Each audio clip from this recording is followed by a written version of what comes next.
SpaceX lost $2.6 billion last year, and investors are about to value the entire company at $2 trillion. That will make SpaceX one of the most valuable companies on Earth since day one, more valuable than every single bank in Europe combined. And yet, on paper, they lost money last year. So what is going on? SpaceX just announced that they are going public for the very first time. Here is what it means. Until now, SpaceX has been a very private company. Only a small group of wealthy investors, like billionaires and massive investment funds, could own a piece of it. Regular people had no way in, no matter how much they believed in the company. Going public changes that. But why would a company want to go public in the first place? Well, there are two main reasons. When SpaceX goes public, they raise billions of cash in a single day. Cash they can pour straight into building more satellites, hiring more engineers, and building more rockets. Second, the early investors and employees who own shares for years can finally cash out and see their actual profit. The company creates millions of small pieces of ownership called shares. It then sells those shares to anyone who wants to buy. You buy one share and you own a tiny piece of SpaceX. This whole process, a private company selling its shares to the public for the very first time, is called an IPO, also known as Initial Public Offering. Think of it as the company's grand opening sale. SpaceX IPO is expected on the 12th of June. This could raise between $40 to $80 billion just in a single day. For context, the current world record belongs to Saudi Aramco, a Saudi oil giant, which raised $26 billion when it went public in 2019. SpaceX could raise 3 times that just in a single day. But before you invest a single penny, you need to understand what you're actually buying. Because SpaceX isn't just one business, it is 2 businesses sharing the same name. Business 1, rockets. SpaceX launches things into space, satellites for governments, astronauts for NASA, and they are building Starship, the biggest rocket ever made, with the long-term goal of sending humans to Mars. But here is what makes SpaceX extraordinary compared to other rocket companies. They figured out how to land their rockets back after launch and reuse them. Before SpaceX, rockets were single-use. You launch it, it burns up or falls into the ocean, and you have to build from scratch a new one for the next mission. Imagine buying a new car every time you have to drive somewhere else, then throwing it away when you arrived. That change from single-use to reusable cut the cost of a rocket launch from about $150 million to just $67 million, a 55% reduction. Some SpaceX boosters have now flown over 20 times. No other rocket company on Earth has built a fully reusable rocket at this scale. Boeing tried, Lockheed tried. Jeff Bezos' space company called Blue Origin has been trying this for years, but still is behind. This is why SpaceX launches more rockets than every other rocket company on Earth combined. Despite all of that, the rocket company still made a loss of $2.6 billion last year. Building Starship is expensive and it is not generating serious revenue yet. The rocket side is the future bet, not today's cash machine. And this is where the second business comes in, and it is Starlink. Starlink is SpaceX's internet service, delivered from space, not through cables buried underground. Here's the thing, satellite internet is not a new idea. Companies have been trying this since the 1990s, but it has always been slow, unstable, and practically unusable. Why? Because those old satellites sat in what is called a geostationary orbit, about 36,000 kilometers above Earth. That sounds complicated, but here's the simple version. They were so far away that every time you send a signal up to the satellite and get a message back, half a second has already been delayed. Half a second doesn't sound like much, but imagine trying to have a video call where everything you say is delayed by half a second and everything the other person says is delayed by half a second as well. It makes normal conversation practically impossible. And forget online gaming or anything that needs real-time responses. SpaceX did something completely different. They put Starlink satellites just 550 kilometers above Earth.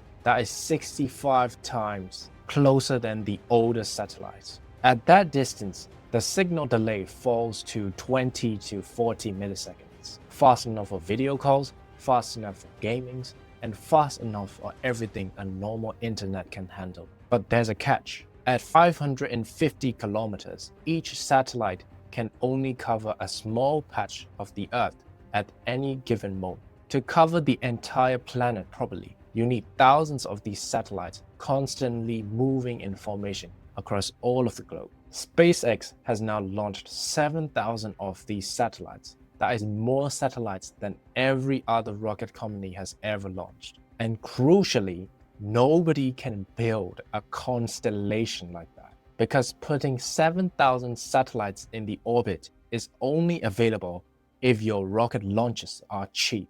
And your rocket launches are cheap only if these rockets are reusable. So essentially, the two businesses feed each other. Rockets make Starlink possible, and Starlink's profits pay for these rockets. It is a one self-reinforcing loop. Right now, Starlink has about 7 million subscribers, paying about $120 a month. Starlink made an operating profit about $4.4 billion last year. Operating profit is basically the money left over after paying all the expenses that keeps a business running. Revenue in, cost out, and what remains is the profit. The company is profitable overall. The part making the money is just not what people talk about. So why would investors value a company at $2 trillion when its revenue was $18.7 billion last year? Well, revenue is the total money coming into the company. Valuation is what the entire business is worth, the price tag of the whole company. These two numbers look wildly different, and there's a reason for that. Think of it like buying a house. If the house rent is $1,000 per month, it does not mean that the house is worth £12,000.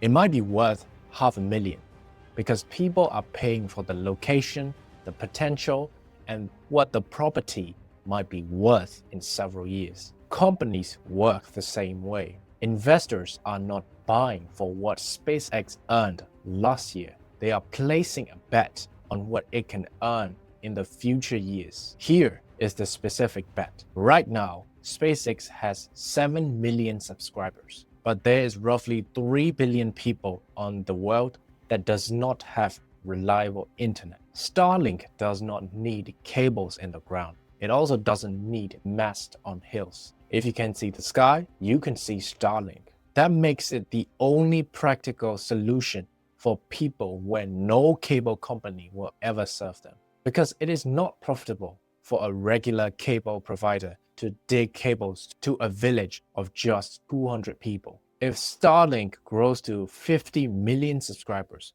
which is just 1.6% of that 3 billion people, here is what the numbers look like. $72 billion a year from the internet alone. That is nearly 4 times SpaceX revenue today. Now here is how investors apply a valuation to that. A company like Netflix, which is also a subscription service, trades at roughly 8 to 10 times its annual revenue. If you apply the same multiple to Starlink at 50 million subscribers, that is $576 to $720 billion in revenue just in 1 year, and just for Starlink, before you even count the rockets, before Starship, and before XAI, which is Elon Musk's artificial intelligence company, which just merged with SpaceX on the listing. Put all of that together and $2 trillion make more sense now. If the growth story plays out, of course. The bet is not irrational. It just requires a lot of things to go right. And now here's the part that most people usually skip over. When you buy SpaceX stock, you get 1 vote per share. Elon Musk and a small group of investors get 10 votes per share, and this is known as the dual-class share structure. Two types of shares, different voting power. The name sounds complicated, but the idea is simple. No matter how many ordinary people own SpaceX stock, Musk still controls every major decision. He can outvote all the public shareholders combined. Google does this, Meta does this. It is common and legal in many tech companies. What this means in practice is that you own a piece of a car, but you can't touch the steering wheel. So why does this matter? Well, here is a real example. Elon Musk bought Twitter on October 2022 at $44 billion. To help pay for it, he sold over $23 billion worth of Tesla shares over several months. Tesla's stock dropped by 70%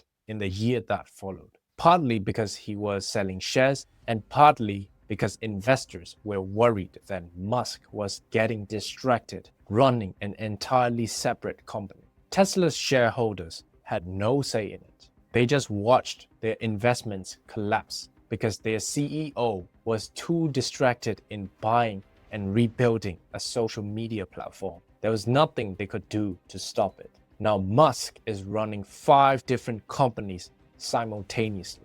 But this doesn't make SpaceX a bad investment. Musk's track record of building extraordinary companies is real, but the risk is also very real. And it should be in your calculation before you put the money in. There's one more thing nobody tells you about IPOs, and it matters more than you think. When SpaceX goes public, its shares does not just magically appear in the stock market on day one at fixed price. It does not work like that. First, SpaceX hires major investment banks to manage the process. Those banks then go around to massive institutional investors like pension funds, university endowments, and hedge funds, and offers them shares before the stock even goes live. These large players get in at the IPO price. By the time the stock hits the open market and regular people can purchase the stock through a normal investing app, the price has already been moved, sometimes significantly. This is not a conspiracy. This is just how the system works. But it also means that buying at the IPO price is mostly available to institutions, not to us. The Saudi Aramco IPO in 2019 is a useful case study here. Retail investors who bought in the open market during the opening weeks paid more than the IPO price and watched their stock value fall for 10% in the months that followed before it recovered. But of course, this doesn't mean that you should avoid SpaceX. It means that rushing first on June 12th might not be a good idea for all of us. Sometimes waiting for a few weeks and then entering the market when the chaos has settled might be a better option. So, SpaceX is now filing the biggest IPO in history. The rocket business is losing $2.6 billion a year, and that is intentional. They are using that money to build reusable rockets that no one can outscale, and Starship that could open up an entirely new industry. Starlink is the business that already works. 7 million subscribers, $4.4 billion in profit, and a potential market of 3 billion people. The $2 trillion of valuation is not crazy, but it requires a lot of growth that hasn't happened yet. Musk controls everything and will continue to. And day one is probably not your cheapest day for the entry point. If you found this interesting, like and subscribe to my channel. Every week, I break down everything that's happening in finance and economics. No jargon, just a story. I'll see you next week.